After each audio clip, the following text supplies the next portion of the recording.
Hi to all.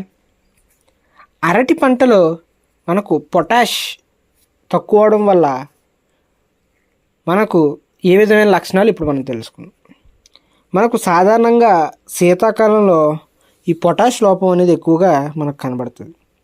ఈ potash లోపం మనకు అరటి చెట్లు ఆశించినట్లయితే ఆకుల అంచుల వెంబడి పసుపు వర్ణంగా మారి క్రమేపీ ఆకు మొత్తం ఎండిపోతుంది.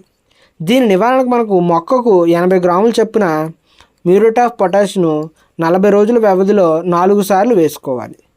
మనకు ఆకులపైన సల్ఫేట్ ఆఫ్ పొటాష్ను మనం గమనించుకోండి. మ్యూరేట్ ఆఫ్ పొటాషియం మనకు నీటిపారుదల వేసినప్పుడు గుంత పద్ధతిలో వేయడం, 5 గ్రాముల సల్ఫేట్ ఆఫ్ పొటాష్ను లీటర్ నీటికి కలిపి 7 నుంచి 10 రోజుల వ్యవధిలో 2 నుంచి 3 సార్లు పిచికారీ చేసుకున్నట్లయితే మనం ఈ పొటాష్ లోపాన్ని నుండి పైరును కాపాడుకోవచ్చు.